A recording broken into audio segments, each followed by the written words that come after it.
É com satisfação que junto vamos mais um pouco falar sobre a Palavra de Deus. Estou iniciando uma série de estudos bíblicos intitulado Graça e Salvação. Hoje iremos falar sobre como reconhecer uma mensagem, se ela é verdadeira ou não. Essa série agora é para todas as religiões. Geralmente os vídeos que eu fiz anterior era mais focado para adventistas do sétimo dia. Essa não, é para todas as pessoas, de todas as religiões.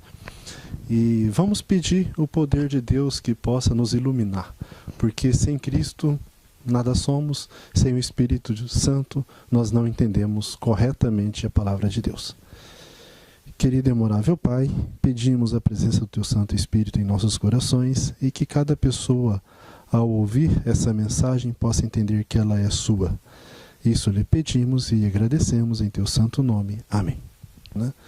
E será que não existe palestrantes, pastores, doutores falsos na minha igreja? Ah, não, isso existe na igreja dos outros. Na minha igreja não existe palestrante falso. Será? Nós vemos que, procurei na Bíblia, não vi em lugar nenhum, dando certeza de que não existirão falsos líderes na igreja de Deus, por exemplo, na terra. Então, se mesmo na igreja de Deus existirão falsos profetas, falsos doutores, em todas as igrejas existirão falsos profetas. Agora, como saber se o que a pessoa está falando é correto ou não? Vamos a algumas evidências bíblicas, né? Em 1 João 4:1, veja: amados, não creiais a todo o espírito, mas provai se seus espíritos são de Deus, porque já muitos falsos profetas se têm levantado no mundo. Então aqui não está falando para os líderes, está falando para todos. Todos nós devemos provar os espíritos, ver se o que a pessoa está falando é de Deus ou não. Veja a segunda parte em 2 Pedro 2:1. E também houve entre o povo falsos profetas, como entre vós haverá também falsos doutores, que introduzirão encobertamente heresias de perdição, e negarão o Senhor que os resgatou, trazendo sobre si mesmos repentina perdição. Nós vemos que haverá falsos doutores entre vós.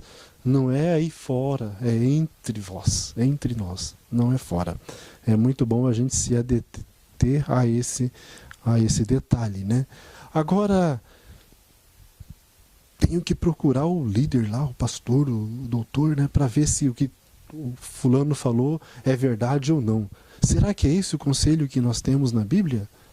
Para sabermos se uma mensagem é certa ou não, devemos examinar as Escrituras. É lá que existe a definição, se é correto ou não. Veja em João 5:39. Examinais as Escrituras, porque vós cuidais ter nelas a vida eterna, e são elas que de mim testificam. Então devemos o quê? Examinar as Escrituras. São elas que testificam de Cristo. Veja, a Bíblia diz que não devemos crer em tudo, mas provar se o Espírito é verdade ou não. Nesse versículo, examinais as Escrituras, porque julgais ter nela a vida eterna, a gente encontra aí um princípio bíblico nele. Qual é o princípio? É o princípio de examinar nas Escrituras, na Bíblia, na Palavra de Deus, se o que está sendo falado é verdade ou não. A essência desse verso é isso. Princípios é a essência, é o tema principal, a essência de uma coisa que está sendo dita, que está sendo falado. Na Bíblia não é conhecido essa palavra princípios com esse significado como é hoje. E na Bíblia vai dizer o grande mandamento, cumprir exatamente a lei, né? Então, substituindo para uma linguagem moderna, qual é a essência dos mandamentos de Deus? O que é cumprir exatamente a lei? Qual o princípio que encontramos na lei de Deus? Né? E vamos ver em Tiago 2:8. Qual é o princípio da lei de Deus? Olha só. Todavia, se cumprirdes conforme a Escritura, a lei real, amarás a teu próximo como a ti mesmo bem fazeis. Então, uma essência da lei, um princípio, é amar o próximo como a ti mesmo. Certa vez um jovem perguntou a Cristo, né, qual é o maior dos mandamentos? Qual o maior dos mandamentos? Está em Mateus 22, 36 a 39. Mestre, qual é o grande mandamento na lei? E Jesus disse-lhes, amarás o Senhor teu Deus de todo o teu coração, de toda a tua alma e de todo o teu pensamento. Esse é o primeiro e grande mandamento. Poderia substituir, esse é o primeiro e grande princípio da Bíblia. O segundo é semelhante a esse, amarás a teu próximo como a ti mesmo. Essa ideia de grande mandamento, de princípio, ela é muito clara, principalmente no Novo Testamento. Se uma regra, um preceito, entra em confronto com esse princípio do amor, o que acontece, o que prevalece, o que é maior, é o princípio. Então, por isso que quando uma pessoa cai doente no dia de sábado, nós não devemos trabalhar aos sábados, é o dia deixado por Deus para santificar. Mas quando uma pessoa cai doente, aí o que acontece? Nós devemos curá-la. Nós devemos ali cuidar daquela pessoa. Devemos fazer tudo o necessário para que aquela pessoa seja curada. Então, isso é o que? É uma prova de que quando um preceito entra em confronto com o princípio é maior do que o preceito. Em todos os vídeos que eu fiz e que estou fazendo, né, que vamos fazer, vai entrar em confronto com muitos mitos que existem hoje na sociedade. E algumas pessoas têm até me procurado e falou, Misael, o que você falou é tudo errado.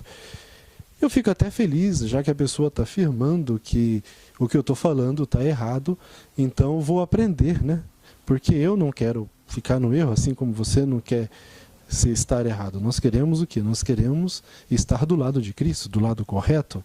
E aí eu pergunto, por favor, me mostre aonde eu errei, aonde está errado, né? Aí a pessoa pega e fala, eu nunca ouvi falar isso por nenhum pastor, nenhum doutor, né? Eu falo, mas aí acabou minha alegria. Eu vejo que na verdade é um preconceito, é um mito que a pessoa está tendo na cabeça. Então se você vê, se você confrontar com o seu pensamento e ver que o que eu falei está diferente daquilo que você pense, por favor, não julgue precipitadamente, confirme com a Bíblia, com a palavra de Deus. E se de fato estiver diferente na Bíblia, aí sim, por favor, me fale, me corrija, né? E existem muitos mitos religiosos, muitos preconceitos que Satanás introduziu na mente das pessoas para que as pessoas não entendessem a verdade, para que as pessoas não crescessem. E um deles é a graça. Graça, na maioria das pessoas, é simplesmente um presente. Ah, eu recebi aquela graça, né? Aquele presente de Deus. Mas graça é muito mais do que presente. Hoje nós vamos dar início apenas a esse tema de graça, né?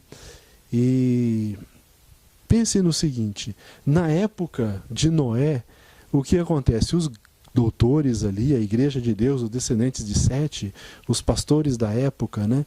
Eles não acreditavam no dilúvio. Na época de Cristo, os sacerdotes, os doutores, os sacerdotes que são os pastores hoje também, entregaram Cristo para ser crucificado para os romanos. E olha que os judeus eram a igreja de Cristo na época. Será que hoje vai ser diferente? Então, nem tudo que os pastores, que os doutores falam, serve como parâmetro. Parâmetro é a Bíblia, a palavra de Deus. Tenha sempre isso em mente para não ser enganado. Vamos ver agora em Romanos 6 e 14. Essa é a introdução do tema da graça. O conceito de graça não será terminado nesse vídeo, nós estamos apenas começando. Olha só, me acompanhe em Romanos 6 e 14. Porque o pecado não terá domínio sobre vós, pois não estáis debaixo da lei, mas debaixo da graça. Veja, a graça nos livra do domínio do pecado. O que a graça faz? Nos livra do domínio do pecado. Então, se você se considera uma pessoa má, uma pessoa ruim, hoje eu tenho boas novas para você. A graça de Cristo te livra do domínio do pecado, te transforma em uma pessoa boa, em uma pessoa melhor, né?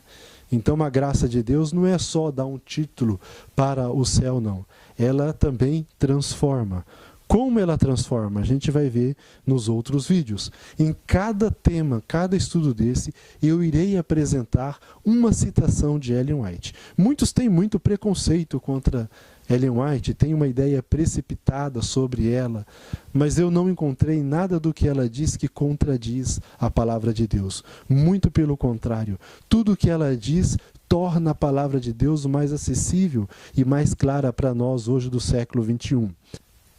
Uma citação dela. Ela falando para Filemon. Olha o que o apóstolo Paulo, né, falou para Filemon. Ela comentando o que o apóstolo Paulo falou para Filemon. Que cada bom propósito e bom traço de caráter que ele possuía devia-o à graça de Cristo. Somente esta o torna diferente dos perversos e pecadores. A mesma graça pode transformar o mais vil criminoso num filho de Deus, útil obreiro no Evangelho. Então, uma graça transforma aquela pessoa mais vil, mais criminosa, em um obreiro útil para o Evangelho. Se você tem um filho que não tem cumprido as perspectivas, não se interessa muito pelas coisas de Deus, peça que a graça de Cristo o alcance, o transforme. Se você, também como eu, se considera que precisa transformar, estar cada dia mais semelhante a Cristo, peça que a graça de Cristo seja realidade em sua vida, o transforme. Não fique preso em suas ideias e em seus pecados. Lembre-se, a graça de Cristo nos livra do domínio do pecado. Pessoas que acreditam que somos fraquinhos, coitadinhos, né, caídos, e não tem como a gente parar de transgredir a lei de Deus. Não são crentes, são descrentes, descreem da graça de Cristo, né? E eu pergunto, meu amigo, se Jesus viesse hoje, será que você correria querendo abraçá-lo? Ou será que você se esconderia?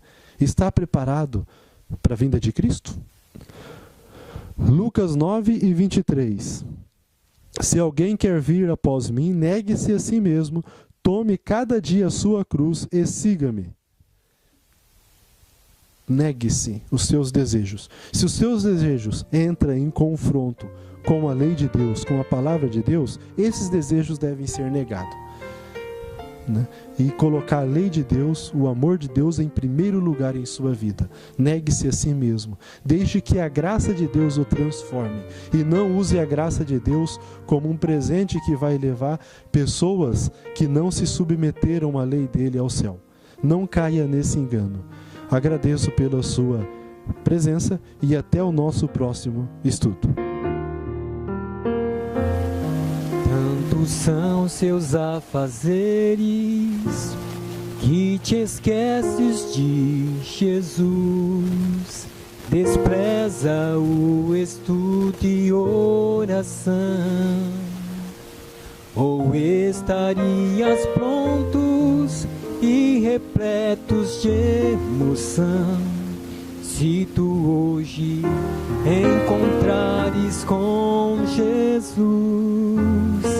É real teu desejo de vê-lo voltar. Tu anseias por teu Salvador. São teus lábios louvor. És tua vida, amor. Queres mesmo ver Cristo voltar? Se Jesus viesse hoje, qual seria o teu sentir? Talvez tu procurasse se esconder devido a algum pecado que não queres submeter. Que horror, com os ímpios perecer.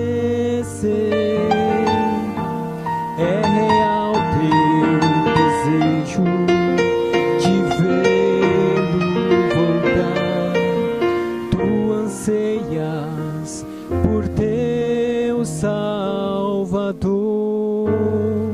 São teus lábios, louvor, és tua vida, amor. Queres mesmo ver